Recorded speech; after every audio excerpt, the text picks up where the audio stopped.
Rocha, mais uma vez, nesta oportunidade em nosso canal do Estúdio Teológico. Estou feliz por demais, alegre em Cristo em poder recebê-lo e desde já quero estar convidando você a estar inscrevendo-se no nosso canal, ativando aí o sininho para estar recebendo as notificações e as postagens dos vídeos que aqui serão divulgados, trabalhados e tratados. Pois bem, também quero convidá-lo a estar deixando seu like, deixando seu comentário. Para nós tudo isso é de suma importância para que possamos crescermos juntos. E também, com muito carinho, eu quero estar desafiando você a estar compartilhando esta postagem e as demais do nosso canal com amigos, entes queridos, porque o nosso sentimento em especial no nosso canal do Estúdio Teológico é que através deste canal nós estaremos semeando a palavra de Deus e edificando vidas, confortando e consolando os corações de uma forma toda especial através da exposição da palavra de Deus, ok? Então, quero convidar você nessa oportunidade para nós olharmos para a Bíblia Sagrada. Hoje eu quero estar trabalhando um tema muito especial, como sempre procuro fazer com todo carinho. Eu quero convidar você para nós olharmos para uma das cartas pastorais do apóstolo Paulo. Isto mesmo, uma das epístolas pastorais. E a epístola pastoral que eu quero estar olhando juntamente com você nessa oportunidade na Bíblia Sagrada é a primeira carta do apóstolo Paulo direcionado a Timóteo, a primeira carta de Paulo a Timóteo, no capítulo de número 1, do versículo 12 ao versículo de número 17. E eu quero trabalhar uma temática muito importante e quero estar expondo esse texto, esse bloco de versículos, uma temática muito importante hoje, ok? Eu vou ler esses primeiros versículos aqui, né? Esse bloco de versículos, 1 Timóteo no capítulo 1, do versículo 12 ao 17, e depois nós vamos estar trabalhando uma temática muito especial. Que temática é essa, irmão Luciano? Nós vamos estar falando sobre a graça eficaz ao principal pecador, ok? A graça eficaz ao principal pecador. Não é o tema do livro de John Bunyan, não é. Não vamos estar falando sobre o livro de John Bunyan, mas nós vamos estar aqui expondo aqui um texto extraordinário que o apóstolo Paulo deixou a este jovem pastor Timóteo. E com carinho quero convidar você a prestar muita atenção, que nós vamos estar expondo no decorrer aqui, versículo por versículo, ok? Então, vou estar lendo aqui, eu utilizo para quem, né, às vezes até tiveram me perguntando qual é a tradução que eu estou utilizando. Eu estou utilizando a revista Almeida atualizada, ok? Então, nada contra as demais traduções, tenho muitas traduções aqui na minha biblioteca também, mas a que eu mais me utilizo é esta revista aqui, ok? Então vou estar lendo aqui essa tradução que está dizendo assim: Sou grato para com aquele que me fortaleceu, Cristo Jesus, nosso Senhor, que me considerou fiel, designando-me para o ministério, e a mim, que no outro tempo era blasfemo, perseguidor e insolente. Mas obtive misericórdia, pois fiz na ignorância, na incredulidade. Transbordou, porém, a graça de nosso Senhor com a fé e o amor que há em Cristo Jesus. Fiel é a palavra e digna de toda aceitação, que Cristo Jesus veio ao mundo para salvar os pecadores, dos quais eu sou o principal. Mas, por esta mesma razão, me foi concedida misericórdia, para que, em mim, o principal, evidenciasse Jesus Cristo, a sua completa longanimidade, e servisse eu de modelo a quantos hão de crer nele para a vida eterna. Assim, ao Rei eterno, imortal, invisível, Deus, único, honra e glória pelos séculos dos séculos. Amém. Ok? Então vamos estar trabalhando esse bloco de versículos dentro desta temática, dentro desta perspectiva que o apóstolo Paulo nos abre este leque. E eu quero estar falando sobre a graça eficaz ao principal pecador.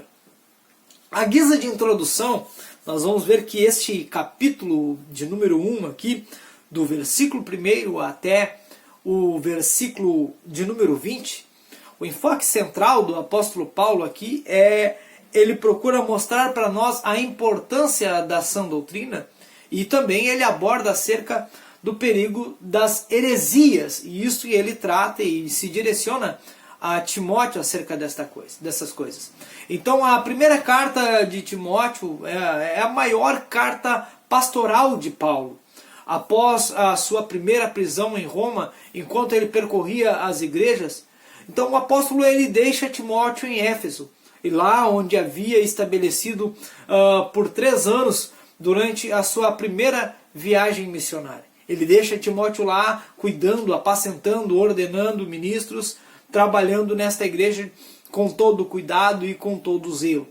Para que nós possamos entender melhor, olhando a luz da Bíblia, a luz da história, Éfeso ela era uma cidade, era uma grande metrópole, era a maior metrópole na realidade e capital da Ásia Menor daquele período. E esta cidade ela era marcada por uma ostensiva força do misticismo daquele período, e ela era ostensiva, ela ostentava a idolatria, porque Éfeso ela hospedava uma das 7 maravilhas do mundo antigo, que era o templo da deusa Diana. Esse suntuoso templo, esse grandioso templo da deusa Diana, acabava atraindo as pessoas, chamando as pessoas do mundo inteiro que se aqueciam daquele comércio naquele período, né, naquela cidade. E interessante que toda a cidade se dedicava e se curvava em adoração à deusa Diana e à deusa dos instintos sexuais. A sua imagem lasciva que era apresentada ajudava a promover os mais variados tipos de imoralidade sexual naquele aspecto cultural deles. Então, nessa cidade, exatamente nesta cidade, foi onde Paulo, naquele período, ele enfrentou as maiores lutas da sua vida, enfrentou feras, né, com todas as suas forças. Mas interessante que também é nesta cidade que o apóstolo Paulo acaba experimentando também ele experimenta um poderoso reavivamento espiritual. Por quê? Porque na cidade de Éfeso que acontece este poderoso reavivamento, porque as pessoas se convertiam em massa. Eles rendiam-se a Cristo em massa. Eles vinham publicamente denunciar as suas más obras, denunciar as suas obras, eles queimavam os seus livros de ocultismo em praça pública, e dessa forma a palavra de Deus ela prevalecia naquela cidade. Interessante isso.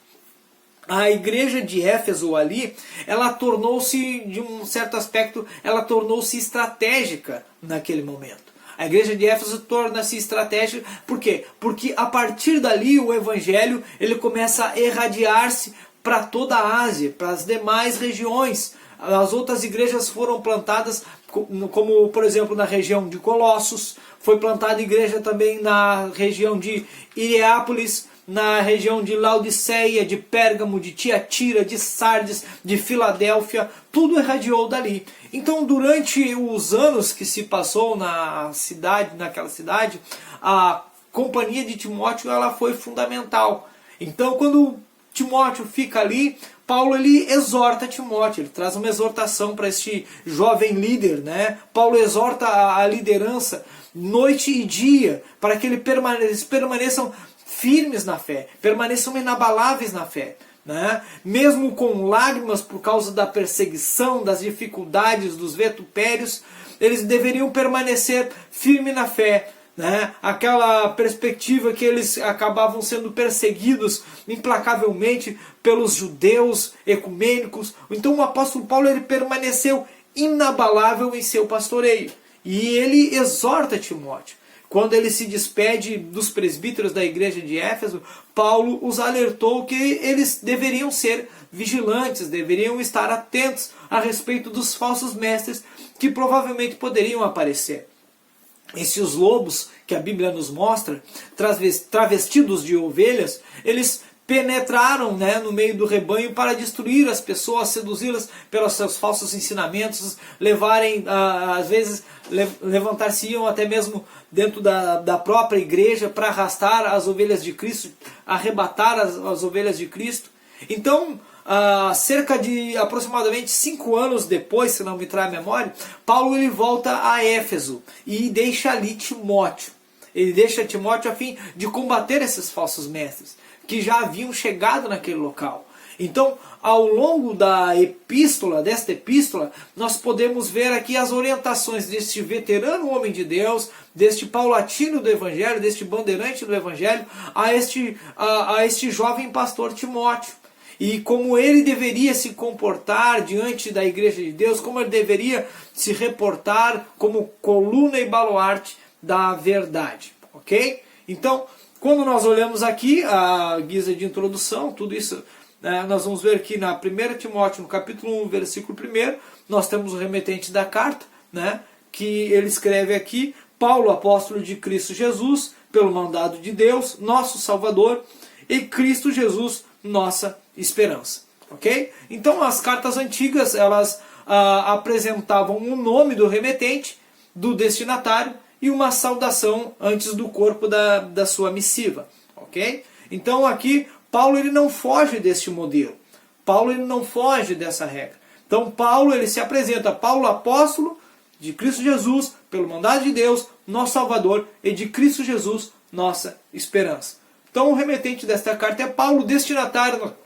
Nós vamos ver no versículo de número 2 que ele começa a expressar aqui, chamando Timóteo de seu verdadeiro filho na fé. Ok? A saudação apostólica que ele apresenta ainda no versículo 2, ele coloca aqui: a Timóteo, meu verdadeiro filho na fé, que é o destinatário. Ok? E ele fala assim: graça, misericórdia e paz da parte de Deus Pai e de Cristo Jesus nosso Senhor. Então, a saudação apostólica apresentada aqui no versículo de número 2, somente nas duas cartas de Timóteo, o apóstolo Paulo ele usa esta tríade das palavras graça, misericórdia e paz em suas saudações. Somente nas cartas a Timóteo o apóstolo Paulo faz isso. Graça é quando Deus nos dá aquilo que nós não merecemos. Misericórdia é quando Deus não nos dá aquilo que merecemos. E paz é o resultado tanto da graça como da paz com Deus. Então o apóstolo Paulo faz essa tríade apenas nas cartas a Timóteo. E do versículo 3 ao 7, ele vai falar da ameaça dos falsos mestres. Nesse primeiro capítulo, o apóstolo Paulo, ele fala sobre 3 responsabilidades do ministro. Ele ensina as 3 responsabilidades do ministro: ensinar a sã doutrina, você vai ver isso do capítulo 1, do versículo 1 ao 11. Proclamar o evangelho, você vai ver isso do versículo 12 ao 17. E defender a sã doutrina, você vai ver isso do versículo 18 até o versículo de número 20. Tudo isso no capítulo de número 1. E do versículo 8 ao 11, ele vai estar falando acerca da função da lei. Paulo vai falar sobre o uso correto da lei. Então você vai ver que ele vai mostrar no versículo 8 do capítulo 1 que a lei é boa em si mesmo. Ele vai falar no versículo 9 do capítulo 1 que a lei não produz em hipótese alguma justiça pessoal. Ele vai falar também que no versículo 10 que a lei ela desnuda o pecador e revela a gravidade dos seus pecados. E no versículo de número 11 ele vai falar que a lei está harmonizada com o ensino do Evangelho. Então, o apóstolo Paulo, ele começa a mostrar para nós, do versículo 12 ao 17, aqui algo muito especial. Por quê? Porque Paulo aqui, ele mostra para nós acerca dos falsos mestres. Se você for observar o apóstolo Paulo falando acerca dos falsos mestres, ele vai dizer que os falsos mestres eles falavam da sua própria parte, mas Paulo ele ensinava da parte de Deus. Eles eram falsos obreiros, eles eram falsos ensinadores, e Paulo, contraposto, ele era ministro autorizado pelo próprio Deus. Então eu gostaria de destacar aqui alguns pontos em relação ao chamado do apóstolo Paulo. Primeiro ponto que eu quero mostrar para você, já entrando neste bloco de versículos que nós acabamos de ler, é a gratidão pelo chamado. O apóstolo Paulo apresenta-se aqui e ele apresenta a gratidão pelo seu chamado. Então ele mostra aqui para nós: sou grato para com aquele que me fortaleceu, Cristo Jesus, nosso Senhor, que me constituiu fiel, designando-me para o ministério. Então o apóstolo Paulo, ele externa aqui a sua gratidão. Paulo, ele dá graças não por aquilo que ele fez para Jesus. Sou grato a Deus porque eu fui um grande desbravador, um implantador de igrejas. Eu fui um grande mestre, um grande ensinador, propaguei o evangelho, implantei igrejas e designei obreiros e tal. Não, ele não dá graça por aquilo que ele realiza. Muito pelo contrário. O que me prende a atenção é que Paulo, ele dá graças a Deus não por aquilo que ele faz para Jesus, mas ele dá graças a Deus por aquilo que Jesus fez por ele. Ele menciona: sou grato para com aquele que me fortaleceu, Cristo Jesus nosso Senhor. Então ele dá graças a Deus por aquilo que Jesus Cristo fez por ele. Paulo menciona 3 bênçãos, interessante que ele menciona 3 bênçãos aqui, e é por elas que ele dá graças. E por essas 3 bênçãos que ele menciona, que ele dá graça. Em primeiro lugar, que ele agradece a Deus porque o Senhor o fortaleceu. Ele diz: sou grato a Deus porque para com aquele que me fortaleceu. Então ele agradece em primeiro lugar, sendo sabedor que o Senhor o fortaleceu. Segunda bênção, ele fala aqui: o Senhor me considerou fiel. O Senhor o considerou fiel.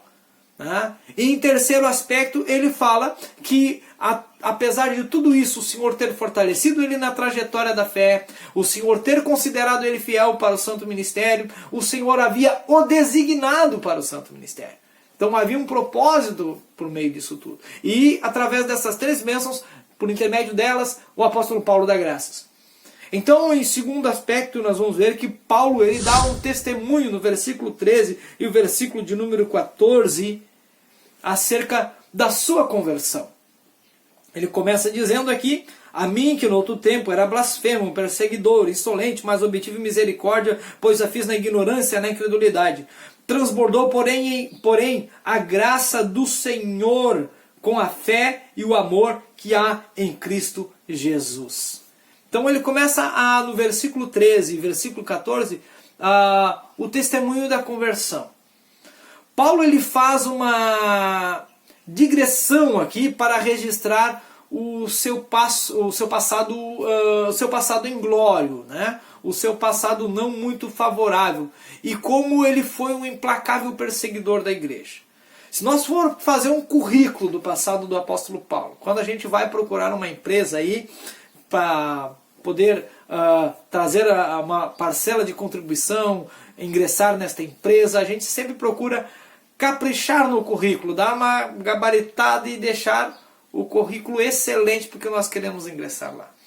Se nós fôssemos dar uma caprichada no currículo do passado inglório de Paulo, o que é que nós vamos observar nas Sagradas Escrituras? Que quem era Paulo? Vamos dar uma caprichada aqui. Paulo, ele era uma pessoa que ele era um fariseu zeloso, tornou-se líder destacado do judaísmo, levantou-se como ferrenho perseguidor da igreja. Ele foi comparado como uma fera selvagem que respirava ameaças e morte contra a igreja. Você vai ver isso em Atos 9:1. Ele assolou e devastou a igreja. Você vai ver isso em Atos 8:3. Ele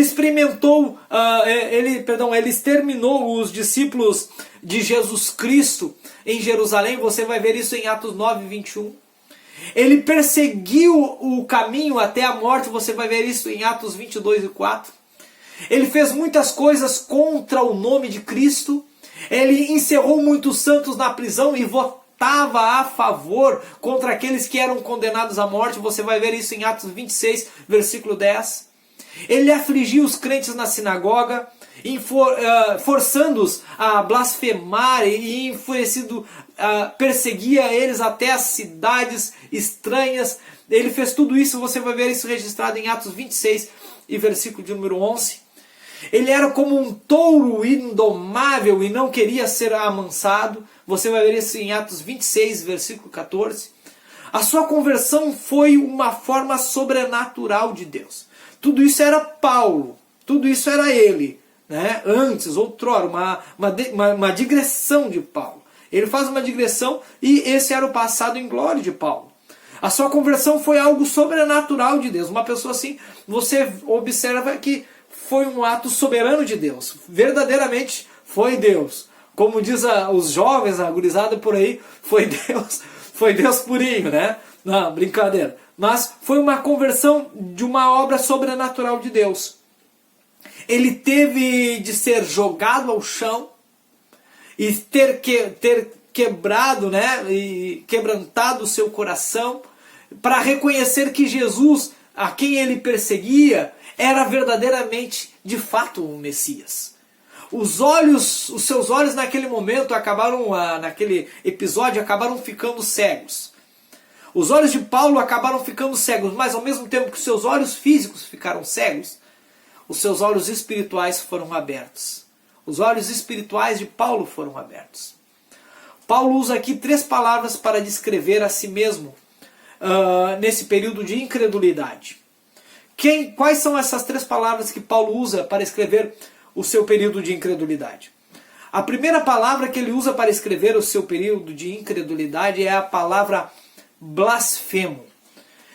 Quer dizer que ele falava mal dos cristãos e do seu Jesus, do seu Senhor Jesus Cristo. Era isso que Paulo fazia. Segunda palavra que ele usa aqui é a palavra perseguidor. Ele prendeu os cristãos, açoitou-os, forçou a blasfemar, deu voto para matar ao perceber que a religião deles, a religião do caminho, a religião de Cristo, era uma ameaça ao judaísmo. A terceira palavra que ele usa aqui é a palavra insolente. Para levar a cabo o seu plano, para levar adiante esse plano opressor, ele sentia um prazer mórbido, em afligir de forma violenta os cristãos. Então, dentro desse aspecto, como o blasfemo afligiu os cristãos com palavras insultuosas, como perseguidor, ele afligiu pelo sofrimento físico, e como insolente, ele acabou atacando os cristãos cruelmente, né, de forma abusiva. E exatamente com esse homem, com este personagem, com esta pessoa, com Paulo, acerca dele, com este homem bárbaro, que a graça de Deus superabundou. Com este homem bárbaro que a graça de Deus se apresentou. Ele foi transformado, ele foi plenamente alcançado pela misericórdia. É isso então que o apóstolo Paulo começa a mostrar. O seu passado em glória, tudo o que ele fez, quem verdadeiramente ele era, a pessoa que realmente era Paulo. Agora ele mostra para nós que ele foi alcançado plenamente pela misericórdia. Ele relata aqui que a graça o alcançou. A graça transbordou sobre ele como um rio numa enchente. Quem de nós já não viu uma enchente? Bom, para quem não sabe, eu na minha infância, eu morei na cidade de Barra do Beira, uma cidade interiorana, próxima à capital de Porto Alegre aqui. E na minha infância, inúmeras vezes, esta cidade era tomada de surpresa, lá uma vez que outra, e vinha uma enchente. E aquilo nos causava preocupação. E a enchente, ela causa incômodo e preocupação porque ela vem do nada. E onde ela vem arrastando tudo, vem levando tudo. Ela vai levando tudo adiante, né? Não deixa nada para trás. Tá? Nada pode ser detido, acaba extravasando as margens, carregando tudo que vê pela frente, não havendo nada que possa resistir. Assim foi a graça de Deus na vida de Paulo. A graça de Deus na vida de Paulo entrou, inundou a vida de Paulo, arrastou tudo aquilo que não prestava, né? E foi fazendo uma limpeza com o rio da graça. Foi limpando a vida de Paulo pelo rio da graça. Porque o rio da graça, ele trouxe consigo, entretanto, não foi uma devastação no sentido negativo, mas foram bênçãos para a vida deste homem. Então é aqui que ele começa a trabalhar este versículo muito lindo. E o versículo de número 15, ele mostra para nós a dignidade do Evangelho. Olha o que está escrito o versículo de número 15. Fiel é a palavra, digna de toda aceitação, que Cristo Jesus veio ao mundo para salvar os pecadores, dos quais eu sou o principal. É o apóstolo Paulo que está falando aqui. Ele fala da dignidade do Evangelho. Ao observarmos o texto, nós temos que entender alguns pontos aqui que são de suma importância. Primeiro, o Evangelho é digno de aceitação porque ele é endereçado a todos. Fala do que Deus fez por todos, oferecendo um presente de salvação a todos. O Evangelho é digno de inteira aceitação porque ele enfatiza a pessoa e a obra perfeita de Cristo. Quando Paulo fala sobre Cristo Jesus, aqui ele está enfatizando tanto a divindade, Cristo, quanto a sua humanidade, Jesus. Então, antes da sua encarnação, ele tinha a glória eterna com o Pai. Entendemos que Belém não foi o berço da sua existência. Por amor de nós, ele desceu do céu, veio ao mundo, vestiu pele e carne humana, esteve conosco. É isso que o apóstolo Paulo trabalha aqui. O Evangelho é digno de... Em terceiro lugar, o Evangelho é digno de inteira aceitação pelo seu glorioso propósito. Há um propósito no Evangelho. Que propósito é esse? Por que Cristo veio ao mundo? O apóstolo Paulo fala aqui. Para salvar pecadores. Qual o propósito da vinda de Cristo ao mundo? Salvar pecadores. Foi por isso que ele veio. Ele não veio para salvar pessoas boas, porque não existia ninguém em toda a terra, e não existe ninguém assim. Ele não veio para salvar aqueles que guardavam completamente a lei, porque também não tinha nenhum ser humano que fizesse esse tipo de atitude em toda a terra. Não tinha e não tem. Aqui está a diferença, é aqui que nós vemos a diferença essencial entre o cristianismo e as demais religiões. Porque todas as demais religiões dizem e falam que nós temos que realizar alguma coisa boa, nós temos que fazer alguma coisa boa para que nós possamos ganhar o favor de Deus. Todas dizem que o homem precisa de alguma coisa, de algum meio fazer alguma coisa boa para alcançar o favor de Deus.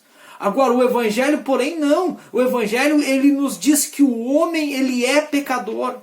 Que nós somos pecadores e que o homem está perdido e não é capaz de salvar a si mesmo. E somente através da obra substitutiva de Cristo na cruz que nós podemos alcançar a bondade, a graça, a misericórdia, né? E podemos ser salvos, e através dessa salvação, através desse sacrifício substitutivo, nós podemos ser salvos e sermos conduzidos à glória. Ok? E quarto ponto, o Evangelho é digno de inteira aceitação, porque ele produz em nós a convicção do pecado. Paulo diz no versículo 15 aqui, dos quais eu sou o principal. O apóstolo Paulo fala que ele é o principal. Vale a pena destacar aqui que quem está falando esta frase, né, que Cristo veio ao mundo para salvar os pecadores, dos quais eu sou o principal. Quem fala esta palavra aqui, vale a pena nós destacar, não é um idólatra. Quem fala essas palavras aqui não é um imoral, não é um ateu. Quem fala aqui é um ortodoxo, zeloso pela lei, que nasceu num lar extremamente religioso. Exatamente, um religioso ortodoxo. É esse que está falando aqui. O pecado dele não era questão de moralidade, não era questão de idolatria, não era, né? Não, é um ortodoxo, um zeloso pela lei. O seu pecado era essencialmente doutrinário. Então aqui, ele não aceitou a palavra concernente à pessoa e à obra de Jesus Cristo. Era isso o pecado de Paulo. Então, dentro desse aspecto, a rejeição do Filho de Deus é o maior pecado, é o maior de todos os pecados. Rejeitar, não aceitar Cristo como Filho de Deus, que Ele veio para nos salvar, nos resgatar, nos restaurar através do seu sacrifício perfeito. Não compreender que Jesus Cristo e não aceitar que Ele é o Filho de Deus. Então, ainda é preciso enfatizar que Paulo não disse, em hipótese alguma, ele disse que ele era o maior dos pecadores. Ele não disse, eu sou o maior dos pecadores. Eu, Paulo, sou o maior dos pecadores. Ao contrário, ele declarou, dos quais eu sou o principal. O mais piedoso santo é aquele que mais se reconhece pecador e que tem a mais pura convicção do seu estado de pecado. É isso que o apóstolo Paulo nos mostra aqui. Eu me lembro muito bem em um certo episódio, uma certa oportunidade, em uma escola bíblica dominical, estava chegando na igreja, como de costume, dobrar os joelhos e orar ali, né, fazer o meu devocional de oração, e eu percebi que tinha um irmão em Cristo ali que estava orando com o coração contrito, quebrantado, e com sinceridade e singeleza de coração ele falava com Deus em sua oração, dizendo, Senhor, eu confesso a Ti que sou pecador. É isso que o Evangelho faz. Eu achei aquilo tão lindo, achei aquilo tão belo, né? A sinceridade do coração, um coração quebrantado na presença de Deus, um coração fervoroso em oração, reconhecendo com sinceridade. É isso que o Evangelho faz. Faz reconhecer a nossa própria pecaminosidade, a nossa própria natureza. Senhor, confesso a Ti que sou pecador. Isso é lindo demais, isso é muito glorioso. E agora ele fala para nós, no versículo de número 16, né, acerca do exemplo para os cristãos. Ele começa dizendo, mas por esta mesma razão me foi concedida a misericórdia, para que em mim o principal evidenciasse Jesus Cristo a completa longanimidade e servisse eu de modelo a quantos hão de crer nele para a vida eterna. Então ele fala aqui sobre o exemplo para os cristãos. Embora a conversão de Paulo tenha tido muitas características excepcionais, gloriosas, lindas, belas, né? A luz que veio do céu, a voz audível na língua hebraica, a queda no chão, a sua cegueira, tudo aquilo que aconteceu, né? Ele pode também ser considerado como um protótipo, né? Como um protótipo de todas as demais conversões subsequentes. Como assim? Pois foi uma demonstração de infinita paciência de Cristo. É isso que mostra aqui. Foi isso que ele quis demonstrar aqui. Também continua sendo uma permanente fonte de esperança para os casos perdidos, né, que não teriam esperança. Paulo, num certo aspecto, ele está falando o seguinte, como nós já olhamos toda a questão do passado de Paulo, quem era Paulo, o que ele fez contra os cristãos, o que ele realizou contra Cristo e a propagação do seu evangelho. Então ele, num certo aspecto, é como se Paulo estivesse dizendo, olha, vocês não se desesperem, não se preocupem, não fiquem com o seu coração abalado, preocupado, porque se Cristo foi compassivo, teve misericórdia até de mim, que fui o pior dos pecadores, então fique tranquilo, porque Ele também terá misericórdia de vocês. É como se Paulo dissesse isso. Olha, se o apóstolo Paulo, né, é como se Paulo dissesse mais ou menos assim, olha, se eu que fui Paulo, pintei e bordei, fiz e aconteci, pintei o 7, Jesus Cristo foi longânimo, foi compassivo, foi misericordioso comigo, com certeza com vocês também será. É mais ou menos como se Paulo dissesse isso. E agora no versículo de número 17 ele mostra para nós a exaltação de Deus. Ele escreve aqui no versículo de número 17: assim ao Rei eterno, imortal, invisível, Deus único, honra e glória pelos séculos dos séculos. Amém. Então Paulo ele derrama a sua alma num jorroso e caudeloso louvor aqui de uma forma toda especial. Nessa arrebatadora doxologia aqui deste bloco de versículos aqui, ele diz que Deus é eterno, Rei único, imortal e invisível. Não é apenas um imperador romano, mas um verdadeiro rei. Ele é Deus. É rei não apenas no mundo transitório, mas de todas as eras. É criador, é o mantenedor, é o redentor de todos os tempos, de todos os períodos e de toda a vida. Este é o Deus. E como conclusão aqui, no meio da sua explicação do Evangelho, então, nós vamos observar que Paulo não consegue conter-se. Ele não consegue conter-se, ele precisa render louvor a este Deus. Ele precisa render louvor a um Deus tão misericordioso.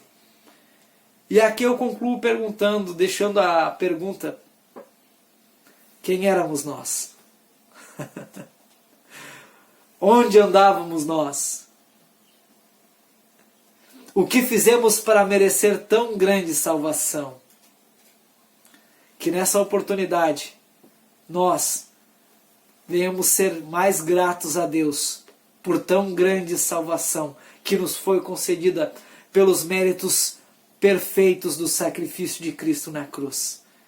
E deixo aqui esta reflexão do apóstolo Paulo, desta graça, abundante graça, ao principal pecador. Ok? Que Deus vos abençoe copiosamente em Cristo. Quero convidar você a continuar nos acompanhando em nosso canal, divulgando o nosso trabalho. O nosso sentimento é que Deus derrame sobre cada um de vocês as mais copiosas bênçãos do Senhor em Cristo Jesus. E quero deixar o nosso forte abraço, dizer para você, continue conosco, do vosso amigo e irmão em Cristo, Luciano Rocha, e fiquem na paz.